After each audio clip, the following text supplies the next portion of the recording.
Hey everyone, it's that time of the month where we are going to do another Q&A. We've had lots of questions come through on a variety of different platforms. I'm here with Brandon, as always, and yeah, we're going to sort of get straight into it. But before we do, here's a quick word from this video sponsor. New from Power Color, the new AMD Radeon RX 7900 XTX Red Devil! Perfect for gaming at a 4K resolution with high refresh rates, whilst using its heatsink and triple fan design to stay quiet and cool to not interrupt your epic gaming moments. Golly! And also introducing the brand new Devil Skins! Every gamer is different, so you can have your GPU be different to match. They attach with magnets to the existing backplate, so changing the appearance of your card works like magic. With different options to match your style, including the sleek and simple intrusive backplate or the dark and mysterious generative backplate. With more options on the way to look out for, so you can change your style however and whenever you want. The new AMD Radeon RX 7900 XTX Red Devil and Devil Skins out now. Devil Skins are only compatible with Red Devil 7900 series cards, available worldwide from all good retailers. For more information, click on the links in the description below. Terms and conditions apply. Okay, so these Q&As, you guys seem to like them, so yeah, we've decided to do kind of more and more of them. And a couple of them are actually the same question from multiple people. So it's kind of good because it shows what people are thinking about as like a general consensus and stuff, the general public. So let's kick things off with Dan Was from Discord. What do you think the solution to cooling the latest i9 CPUs is, or will be in the future? Larger fans, larger radiators, liquid nitrogen? And then kind of Welshie came in with the same thing. With the recent problems cooling down latest Intel chips, do you think DIY water cooling will become more popular, or direct die cooling like the EK direct cooling block? And then another one, Richard from Facebook, with the current flagship CPUs, 13900K, 7950X, etc., is air cooling becoming obsolete? Are the new chips essentially forcing people to go liquid? Coming from a very proud owner of a Noctua NHD 15S. So yeah, I mean, what do you think? I mean, the first thing there that we need to address is direct die cooling and liquid nitrogen will never be mainstream. No. Ever. No, you got to remember, like, most of the people in even like enthusiast DIY, they're not going to want to spend $700, £700 on a processor and then potentially break it. So, I mean, that even comes down to, I was actually speaking to someone last night from one of the brands that we work with who's lapped his i9 13900K. And he has seen some pretty decent results. He's under custom loop. He has lapped it and basically called me to see what kind of results we were getting on a 13900K, which for the most part, during certain games like Cyberpunk, games that are, you know, more CPU intensive, we were getting sort of 100 degrees. He's now getting like 86. That's pretty good improvement. It is, but how many people are going to lap their processor? It's yeah, not many. No, it's just one of them things of, you know, you are going to void your warranty. You have got to do it perfectly to a degree because of obviously making contact. If you start sanding down one area where, you know, it is a hot spot on the actual processor, you are going to end up kind of running into problems, I guess.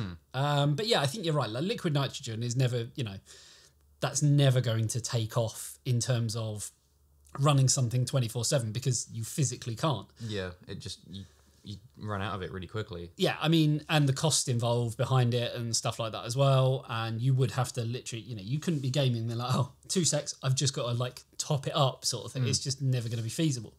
I guess the closest thing that came to that, and this was before your time, like I'm talking back in the early 2000s and that sort of era, mid 2000s, was you know, using things like vapor chill and stuff like that, where you had basically a tank and it was just cycling back through. And like people homemaking them with like air conditioning units and stuff. Yeah, you could do stuff like that, but there were like a couple of brands, and for some reason the names just aren't coming to me right now. But yeah, there were things around, but again, it was one of those where you have to make sure things are insulated and things like that, because, you know, any of this cold stuff like, you know, dry ice and things like that, so not quite liquid nitrogen but bordering on, you know, that sort of sub-zero type temperatures, you'd have to make sure things were insulated. So again, there's more cost involved and things like that. I mean, when it comes to air cooling, I think if you are going for something like an i9 13900K, 13900KS, 7950X, which isn't as bad but still, you know, in that sort of realm, air coolers still do have a place, but you're talking on the high end. So you are talking the likes of Noctua D15, D15S. There's a couple from like Deepcool and things like that can rival them. You know, you're not going to put on a Hyper 212 from Cooler Master, you know, a sort of $30 CPU cooler on an i9-13900K or KS. And this is, you know, the reason why when you buy those chips, they don't come with a cooler. Yeah, because it wouldn't suffice. No, they'd have to like over-engineer something that can really sort of handle it. And it's a weird one because when it comes to them temperatures, as soon as someone hears 100 degrees, they go, oh, you know, wow, that's bad. But, you know, you got to remember these processors have got technologies invested into them that can basically utilize, if the thermal headroom is there and the power limits are available and things like that, they will boost. And as soon as they get to that limit, they go, hold up, no, we need to claw things back a little bit. So they put less power, they clock down a little bit, the temperatures sort of come down with it, and then they start doing the same thing again, and they boost up again. So they're very intuitive in terms of how they work. And I mean, you've tested the 13900K, the KS, and, you know, 7950X, 7950X 3D. Intel was the worst, wasn't it, in terms of temperatures? Yeah, for sure. But like in a lot of cases, it's also working harder. Yep.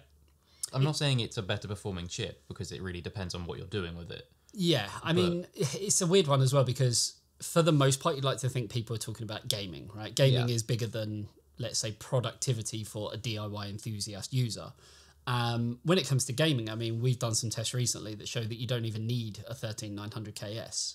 No. If you're pairing it with something like an RTX 4090, which we did to alleviate any form of bottlenecking, the 7900X and the 13700K were actually the better value for money chips when it came to that, because you were getting the same sort of performance at 1080p, 1440p, and then even at 4K, but you were paying a lot less for them. So when you look at cost per frame, I mean, you know, there was a stark difference between these. But if you are gaming and then you're doing productivity on the side, then there is an argument for, you know, less so for the 7950X 3D. Might as well go for the cheaper 7950X for productivity, or an i9-13900K. Yeah.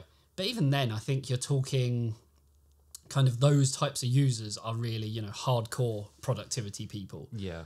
You know, if you're doing video editing and things like that, you don't really need an i9. I mean, we use a 12K camera. We do need an i9 because of that. But, you know, not many people are spending nearly $10,000 on a camera plus lenses and all the other kit that goes with it. So an i7 would be fine. Yeah. And then you're back into the realms of, you know, Hyper 212 would work, but, you know, sort of $50, $60 coolers, Dark Rock Pro 4s and Pro 3s and things like that. So, yeah, it's, I mean, what do we use for cooling our chips? AIO-wise? It's NZXT... Z73 RGB. Yeah. Yeah, so we use a Z73, so 360mm AIO. We would get very similar results on a Noctua D15, D15S. Yeah, like the only reason we stopped using Noctua for our testing is because it was less convenient for constantly changing chips. Yeah, oh yeah, because, I mean, only on one platform though, Intel. Because with Intel, you'd have to take off the Secufirm stuff just to get the lever up, right? Yeah. But on AM4, when it comes to AMD, you didn't have that problem because the lever actually kind of missed the Secufirm bit. Whereas now, yeah, we don't have so much of an issue with taking the AIO off. And I think the bracket, the socket still opens, doesn't it? Or do you actually have to take off the... Oh, it opens. It opens just fine. Okay. Whereas Noctua, because it curves... Excuse me. Because the Noctua kind of curves in, that's what creates the problem where the lever just won't come up because it hits the bracket, right? Yeah, there is no curving in or anything on the NZXT one. It is just the posts, basically. Yeah. Because Secufirm, for those who aren't aware, it connects to the 2 points and then goes into just 1 point on either side, and that's how it connects, just these 2 points. Yeah, like bridges them across and then bridges them across, and then you have like a screw down point sort of in the middle of the bottom two and the top two. So, yeah, it does make a difference. But I can't see anything changing ever, really. Like, no. I mean, where would it go? If you can't go liquid nitrogen and sub-zeros and stuff like that, where could you go? There really isn't anything. No one's developed anything. I mean, we've seen CPU coolers before where they've tried like vapor chambers and stuff like that, and it doesn't really do anything. I remember Sapphire came out with one like 10 years ago, something like that. Did anyone know that? I mean, that's what I'm trying to say, that there really wasn't, it didn't really take off because it didn't offer anything substantially different compared to a conventional air cooler with heat pipes and things like that. Yeah. And, coolers have developed over time, and now we have direct touch heat pipes instead of just, a plate and then the heat pipes are above it. So they have been tweaked and refined and things like that, but it's kind of, I don't know, at a point where it can't really go any further. So then the only other option is relying on Intel and AMD to do better in terms of bringing their temperatures down and not allowing the temperatures to go that high. I mean, if there was an issue, your computer would shut off anyway. Yeah. When it comes to thermals, right? There is a maximum allowed kind of tolerance. You do get your TJ Max and things like that, that it will get to a certain temperature and then it throttles. But if it somehow managed to go above that, the whole computer would just shut down. So, yeah, there's nowhere really to go with it. I mean, anyone got any ideas? You got any ideas? Like, what could you do? Unless there's some breakthrough in cooling technology, there's not really anything we can do with it. And when it comes to, we were specifically asked about custom water cooling as well. Yep. When it comes to that, there's such a huge cost difference between a high-end air cooler or even an AIO to then a full custom loop. Yeah, I mean, there's such a huge cost difference. An AIO, where you can pick one up, like let's say 360, which is becoming more common now. It used to be 240 probably like a year or so ago, but because of these processors, people are going for 360s now. And what are you talking, like $250 to $350? Somewhere between that, depending on if it's got a screen on it or infinity mirror on there, or if it's just basic or something like that. So then custom loop, $800 to $1,200. That's 3 times almost as much to actually pay for that. And then you need the knowledge behind it as well. Yeah, there's a higher risk you're going to damage or brick your hardware from water damage. Yeah. I love custom loop because you have more flexibility. You can do the whole, and on a much, much bigger scale, because you're generally going to have more than one 360mm radiator. You're going to have 2, then you're going to have 6 fans, and then, all that kind of stuff. You get a little bit more choice over, do I want it to run quieter and therefore warmer, or do I want it to run really, really cool, but then it is going to be a lot louder? And obviously you get the choice of buying what fans you want for it specifically. You might go for, I don't know, not your industrial fans, or you might go for, really, really quiet ones, or you might go for like Delta, which are like stupidly loud and, like server rated fans. So you get a lot more choice over it, but then with choice comes more money and things like that. So hopefully that kind of answers that one. I think it's, there is no answer, but that's kind of where and I think you agree that that's where things are, and it's not going to change anytime soon. Yeah, as consumers, we just kind of have to see what happens. Okay, next one. Do you think, and this is from Savage5128, do you think AMD and NVIDIA are focusing too much on upscaling technology rather than rasterization? Thoughts? Not necessarily, no. Okay. Because while rasterization is your pure performance, upscaling is a very easy way to get some extra performance. Yeah. It doesn't necessarily matter with like the newest technologies how it looks, because you can't distinguish it if you're just like looking at it and playing. No. To a degree, like with when DLSS first came out with Cyberpunk and things like that, people were saying if you went like really harsh on DLSS in terms of trying to get the highest frame rate, you could physically see like grain at higher resolutions. Early upscaling. DLSS 3 completely eliminates that. Oh yeah, it's just magic. If you have a card that can use DLSS 3 and you're playing a game that can utilize DLSS 3, there is no reason to not. Yep. I do it. I have a 4080. I play games with DLSS 3, Cyberpunk being one. Yep. And it's just, I can't tell. Yep. So why would I not do that? But then for lower end cards that don't have that kind of feature, the question is the rasterization not being focused on an issue? But then with these lower tier cards, they're more likely older cards too. Yeah. The new ones are all higher end cards. Yeah. And we don't yet know what the lower end current generation cards are going to entail. It's really weird because for most people, and I'd say I'm within that sort of group, DLSS, especially DLSS 3, is a given for ray tracing, right? Because you take such a big hit with ray tracing, DLSS 3, puts it back up and then beyond that. But we're starting to hear about like games that actually have DLSS 3, no ray tracing, and games that have pretty high frame rates anyway, right? So we was talking off camera about Forza Horizon 5, right? Yeah. You get, average frame rates on like a 40 series are like in the hundreds. At 4K too. At 4K and on Ultra. That's like got ray tracing in it. But you're getting these amazing frame rates and it's like, oh, now we're implementing DLSS 3. It's like, but why? It just doesn't really feel that necessary, if that makes sense, that you're getting DLSS 3, which is going to give you, what are we going to end up at, like 450 frames per second? It's just not needed in that type of game.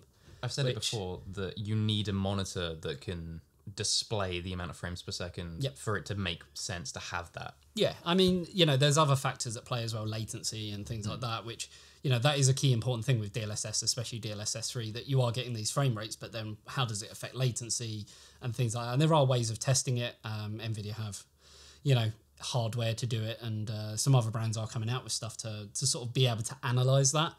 But yeah, it just seems a bit of a weird one. And you sort of sit there going, well, okay, it's already got these high frame rates. Why does it need upscaling? Oh, it's for older cards. But it's not, because DLSS 3 is only on 4070 Ti and above. Which was what we were talking about earlier. Again, we were saying...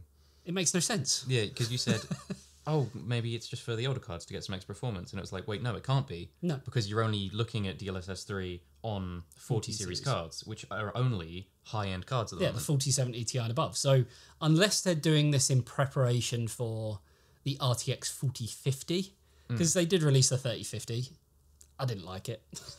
The 2060 Super was a far superior card. Yes, you weren't getting the latest architecture, but you were still getting great performance. And because it was such an old card in comparison now, you weren't paying the kind of, early adopter tax. You weren't paying because it was a brand new product. You could still get them because they were still being developed, and NVIDIA did still have that process node going and was still developing some 20 series cards. But I just don't really see the mentality behind it. Obviously, AMD have FSR 3 coming out, and that's going to potentially rival. I'm not going to say it's going to be better or worse, but it's going to rival what NVIDIA are doing. The problem is, for us as tech journalists and reviewers and things like that, we want to go, cool, they've got FSR 3, they've got DLSS 3, let's test them.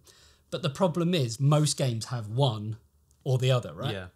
We have a spreadsheet looking, these games have DLSS 3. How many of them have FSR? 1. Was it Hogwarts? I don't know if it was Hogwarts. There was Cyberpunk definitely has FSR, but I don't think it has... I think it was only FSR 2.2, because obviously FSR 3 hasn't been officially announced at the time of filming this video. We're actually expecting it to be announced today, I think, potentially. Obviously, when the 7900 series came out from AMD, they did announce that new upscaling technology was kind of coming. It was one slide, and it didn't really say anything other than, it's coming. And then it kind of makes sense, GDC, it's going to be announced there, that kind of thing. Yeah. So, I don't know, it's an interesting one, but I think they are focusing on upscaling technology more than rasterization, but they don't really need to focus on rasterization anymore because it is so strong already. Yeah. And that's why they're trying to make this move to, ray tracing, and then even I guess you could say beyond that, path tracing. Yeah. Which we spoke about Cyberpunk, right? Yeah. April 11th, we're seeing an update that's going to have path tracing support in Cyberpunk, and it should look really good. We're yet to see where performance stands with it. Maybe we'll have to do some testing on it. Do you want to explain path tracing, or do you want me to try and... You can do that, because I can't remember the differences off the top of my head. So ray tracing, when ray tracing first came out, I think the first game was Battlefield, wasn't it, that had ray tracing. And essentially, if you're looking this way and an explosion happens behind you, you will see the reflection. Whereas path tracing, as far as I know, I need to look into it a little bit more, but it's more about how it bounces and then kind of how it ends up. If you're getting an explosion behind you and it bounces off some glass in front of you, you're going to see it as bright because it's the first hit. Then if it bounces somewhere else, it's going to not be as bright and as vibrant, then it bounces somewhere else. And every time it makes a bounce, every time it makes a path, it's kind of, reducing in terms of the vividness and the brightness and things like that. So, if you're bouncing something, bounce, by the time it actually comes back to your eyes, it's not going to look as vivid as if you were looking on the first place that it basically bounced and made a path from. Yeah. I think that's right. Someone might correct me, but, it's one of them things of we have to look into so many different technologies, and because it's not there yet, it's kind of what's the point in kind of looking into it too much at the moment until it's available. Then we go, right, now it's time to learn everything that we need to know about it. But yeah, hopefully that kind of answers that question. Okay, this is an interesting one because I wanted to talk about this and didn't really have a reason to, so now I do. Pound, who's actually one of our news writers, wrote this question. What's your opinion on the DIY ape form factor? Do you think it will catch on? And then sort of a follow-up question from Prototype on Discord. What do you think the future power management / distribution path will take? Reverse motherboard connectors, power rails / boards, backboards, stealth murdered builds seem to be getting popular again. Will people start looking for a no cable visible build?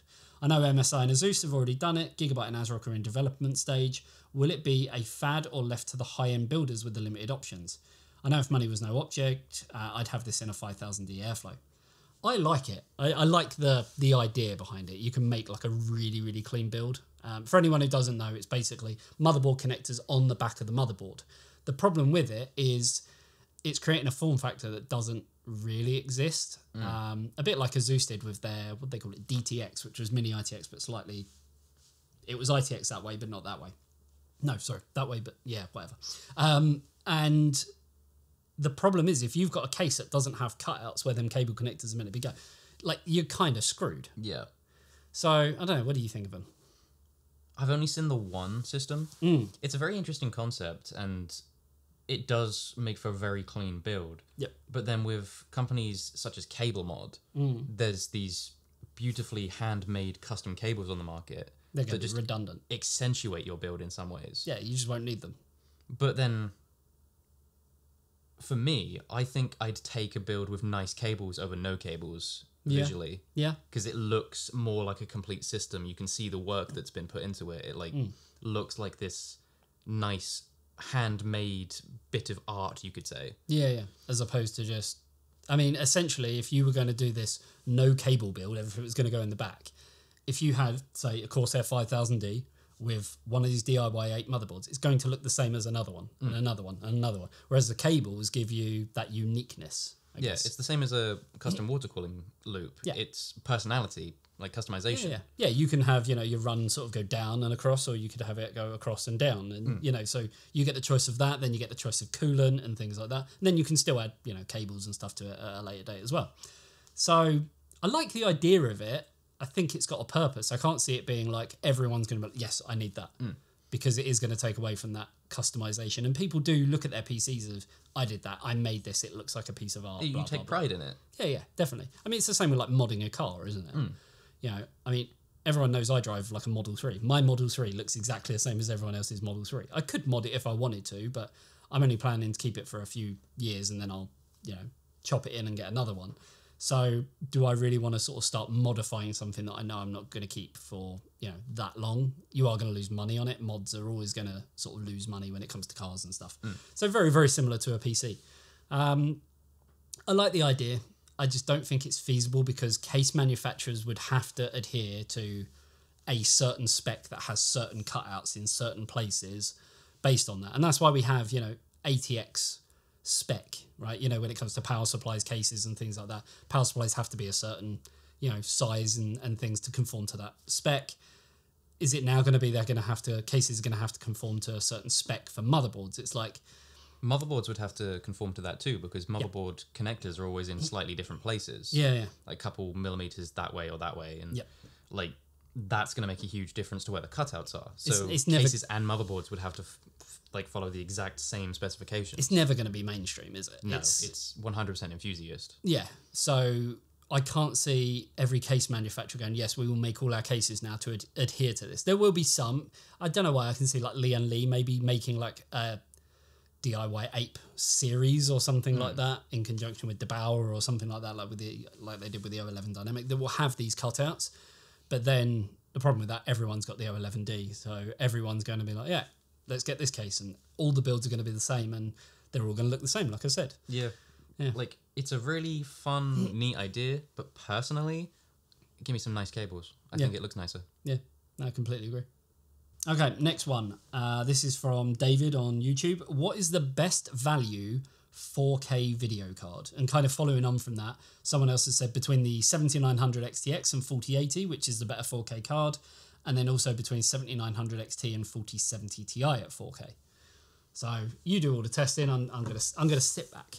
Well, if you're looking, there was a few different types of questions there. We were looking at the best value and the best one.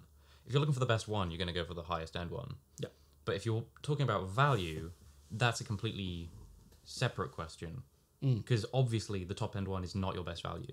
No, I mean, like an RTX 4090, if you've got more money than sense and you want the best of the best, you want longevity and future proofing and you want ray tracing and DLSS 3 and all that, it's a beast. The 7900 XTX is also a bit of a beast. Not quite 4090 levels, but, you know, almost there, and does kind of, you know, battle it out in certain titles because some titles favour AMD over NVIDIA and, you know, vice versa. But, yeah, I'd say, I don't know, if you're talking best value, 30 series, like, you know, by used and things like that, I just think it's too much of an open-ended question. Yeah, and another problem is, what frame rate are you targeting at 4K? Yeah. That's a huge are you question. going like high refresh rate gaming? Are you, you know, trying to play, you know, certain titles that are, you know, CSGO, Apex, you know, high refresh stuff, or are you more about locking it in at a certain frame rate and trying to get the most graphically, aesthetically pleasing looking graphics and things like that? There's, again, sort of, it's too open-ended. You need to know this before you can know that, before you can know that. I mean, I've been pretty firm in what I've said about the 4070 Ti is bad value.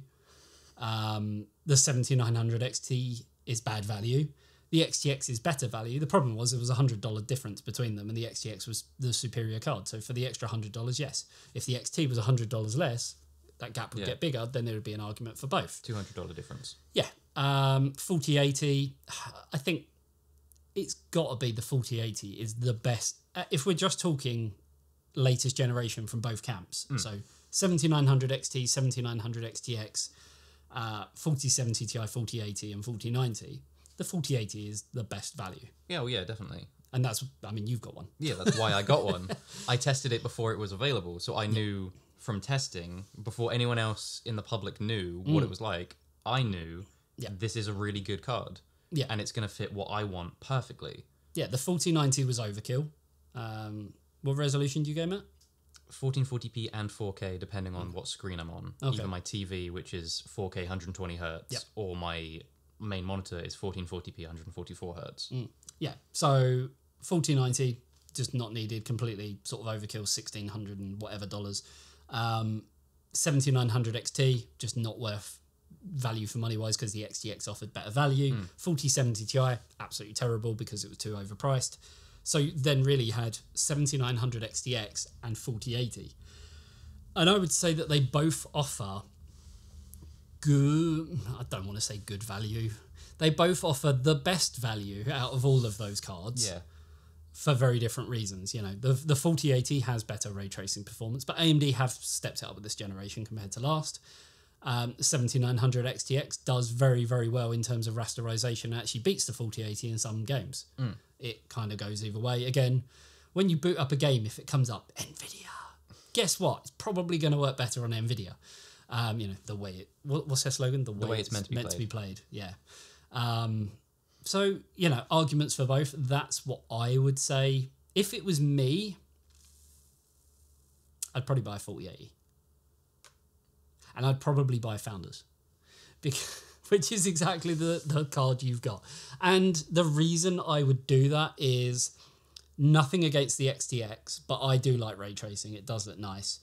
And I think when you're talking reference against reference, the Founders is the far superior card compared to AMD's. AMD have stepped up their game dramatically from the 6000 series in terms of the reference design, but the 40 series cooler is just amazing. It's gorgeous. Yeah, it's absolutely just stunning to look at.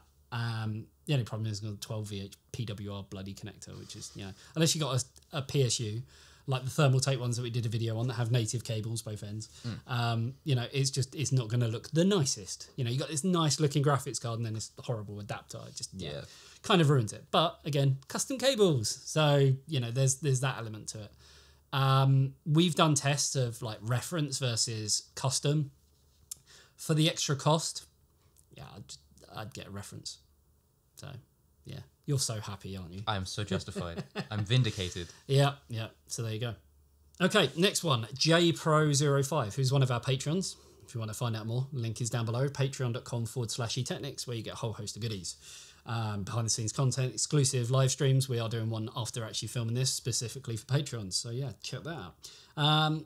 He says, will you guys take a look at the Intel Arc GPUs at some point?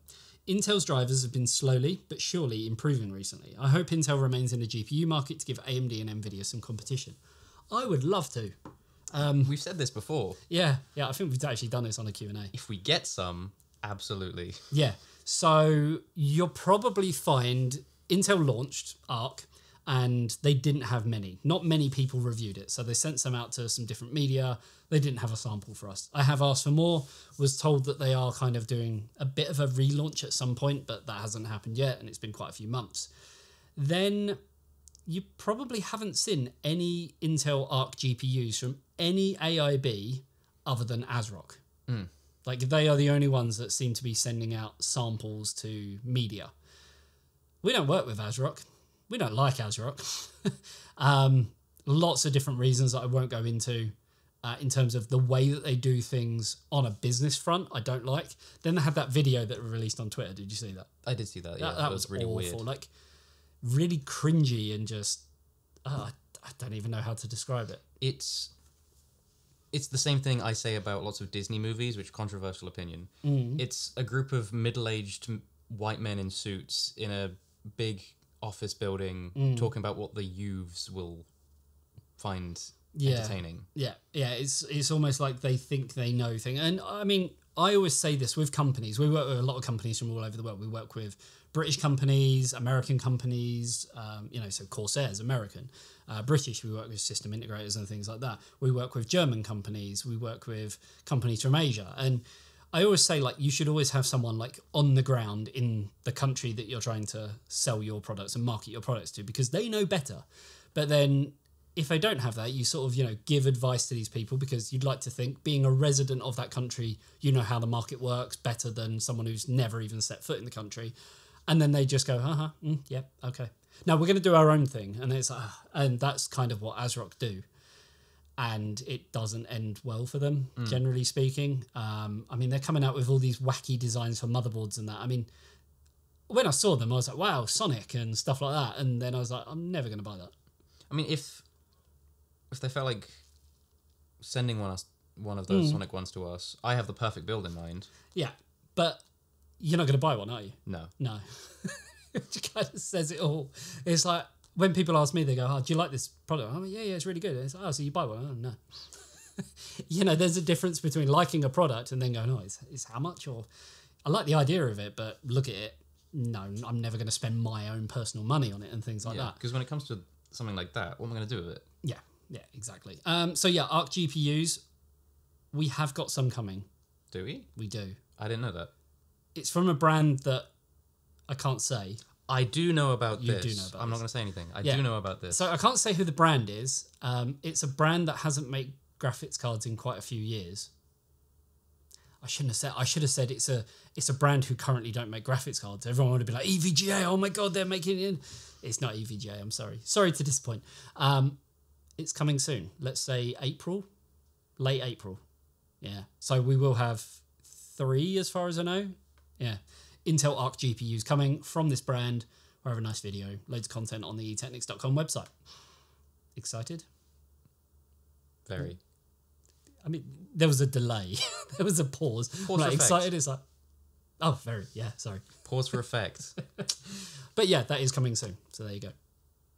Okay, another question from Discord. What is the gain/advantage on using sets of 24 gigs of RAM instead of usual 16/32 gig, except the price? Do you want to take that or you want me to? You can take this one. Okay. So, higher capacities. Next question. Yeah, it's literally that simple. You know, the fact that I think it's only Corsair doing it at the moment, but, you know, other manufacturers will sort of, you know, lead by example and things like that. The fact that you could have 16 gig, 32 gig, 64 gig, whereas now you can have 24 gig, 48 gig, 96 gig. Yeah, quick maths. All right. It just allows you to have higher capacity kits. If you were to look at the price per gig, it's probably going to be more expensive because it is newer.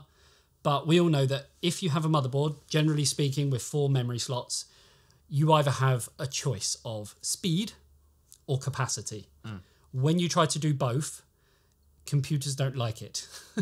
AMD especially, because their memory controllers, in comparison to Intel, aren't as good.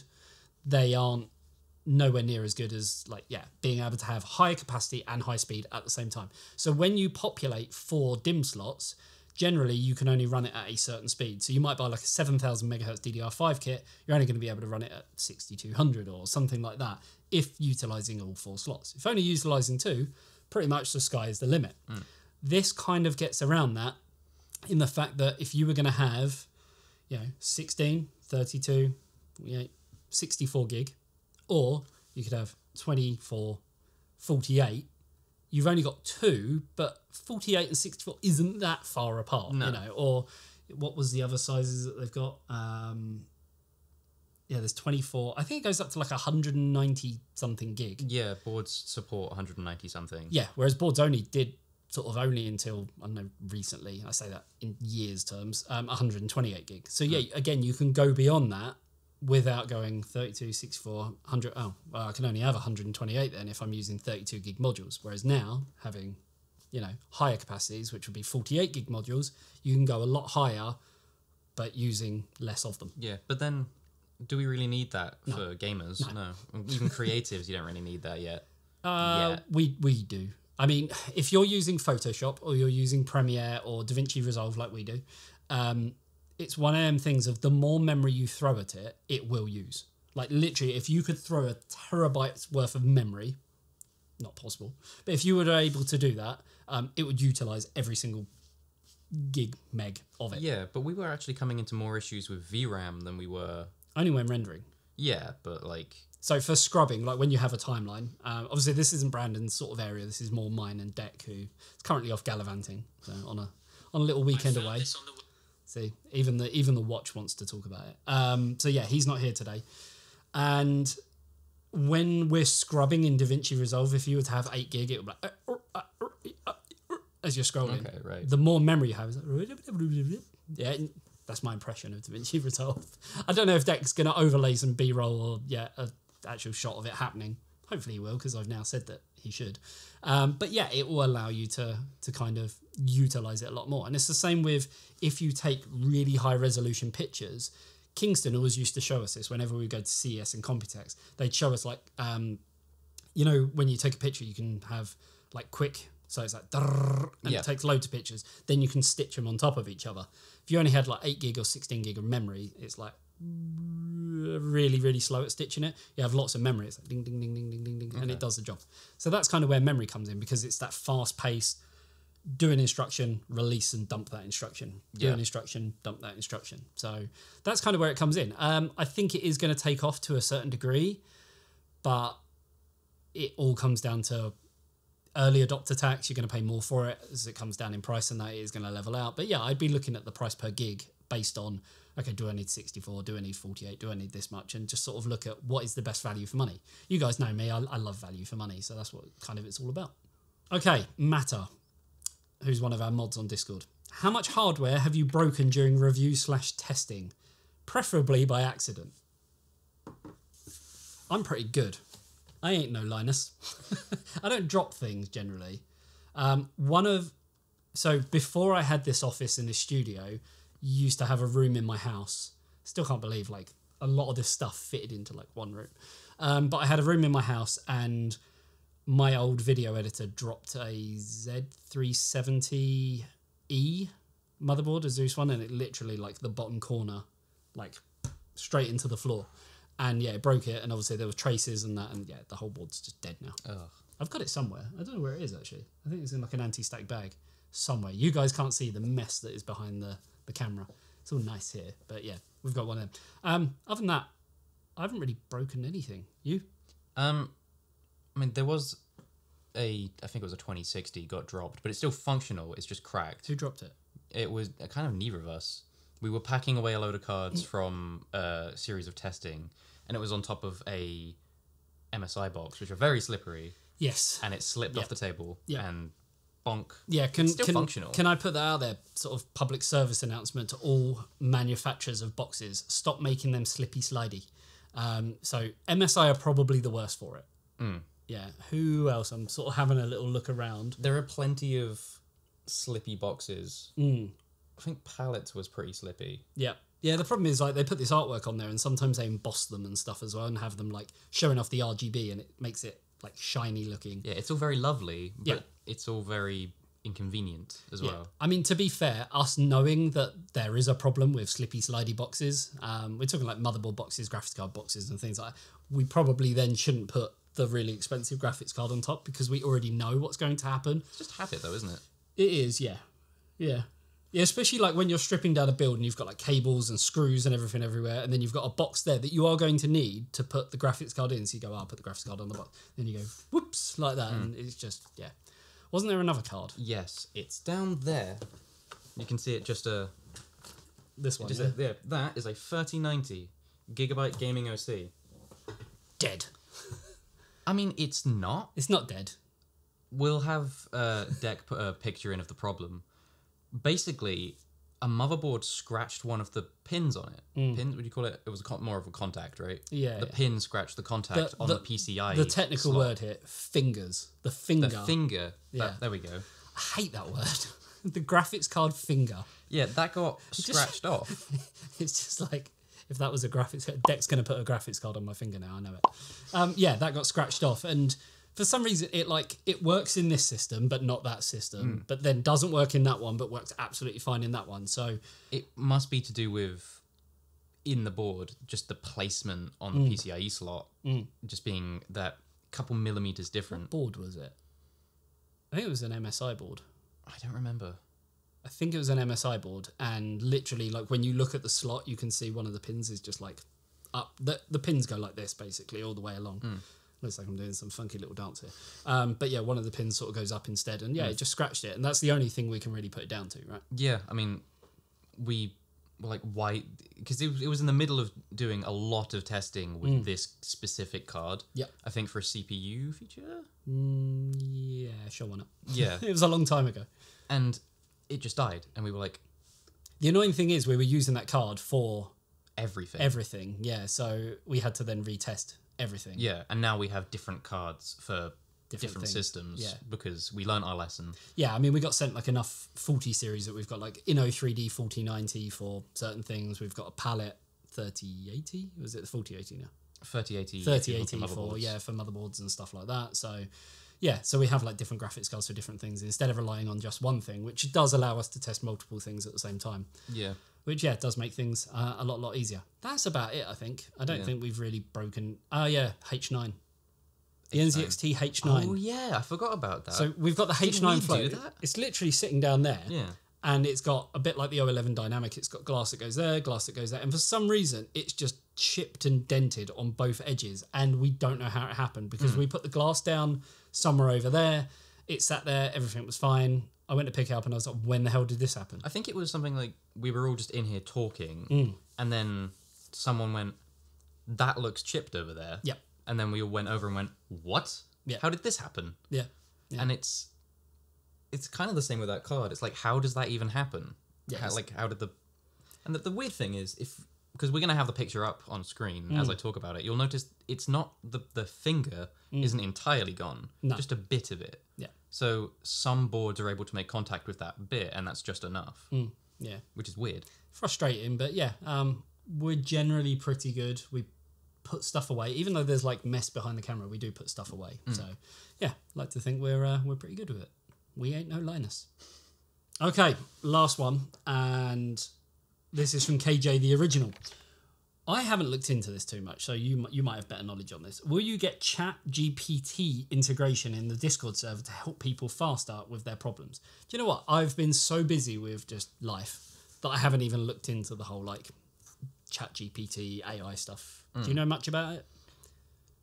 It is literally an AI algorithm that it does what every other one does. It'll look on the internet, find resources, and relay them back to you. It's basically, it might be a bit before your time, Ask Jeeves. Do you remember Yeah, Ask I remember Jeeves? Ask Okay, Jeeves. so yeah, you'd ask Jeeves. This is basically you're asking Chat GPT, and it's going on Google and stuff like that, finding the answer and just analysing it, but yeah, it's coming back with like a well-formed, rounded answer, basically. Yeah, but like, it's an AI learning algorithm at the same time. Yes. So you can train it Yep. wrong on purpose. Yeah. I saw a thing, someone spent a very long time telling it that 2 + 2 was 2. Right. And it would be like, what's 2 + 2? And I'd go 4. And you'd go, no, that's wrong. You're wrong, AI. And it would go, okay. Until eventually, every time he asked what's 2 + 2, it would go, it's 2. Fair enough. So yeah, it's never going to work. I mean, yeah, we have our own Discord. Link is down below. Shameless plug. But if you have any like tech questions, you can come over to it. I'd like to think that there's enough people in there. It's a pretty decent sized server. There's enough people in there that we don't really need Chat GPT. But to me, apart from it wording it in its own way, I could just type in "let me Google that for you" and get the same result. It's a very fun idea, but in terms of how useful it is for helping people solve their problems, I think it is easier just to look for yourself. Yeah. I do love the website "let me Google that for you" because like you send the link and it literally like types out the question and presses a button. Ta-da! Like that. It's so condescending, but you know, good fun at the same time. And that about rounds up this Q&A. It's been going for well over 45 minutes now, I believe. So, yeah, thank you everyone for your questions. If you have any questions for the next Q&A, which we will do next month, then drop them down below or nearer the time, which will be sort of towards the end of the month. We will put a post up on YouTube community on the tab there, Facebook, Twitter, and on Discord as well, where we have an Ask eTeknix channel as well, where you can put your questions in there. And you could too be featured in an sort of, a future video. That about wraps this up. We're going to get ready for our Patreon live stream. If you do want to join the Patreon family, I like the sound of that. Yeah, it's got a nice ring to it. Then the link is down below. Like I say, you get access to exclusive behind the scenes content, the monthly live sort of Q&A, live streamy kind of session, a bit like this, but more relaxed than I normally have a can of beer in my hand. Then yeah, the link for that is down below. But yeah, if you like this video and you want to see more like this, then make sure you give us a thumbs up, like this video and all that jazz. And yeah, I'll see you in the next one. See you later, guys. Bye-bye.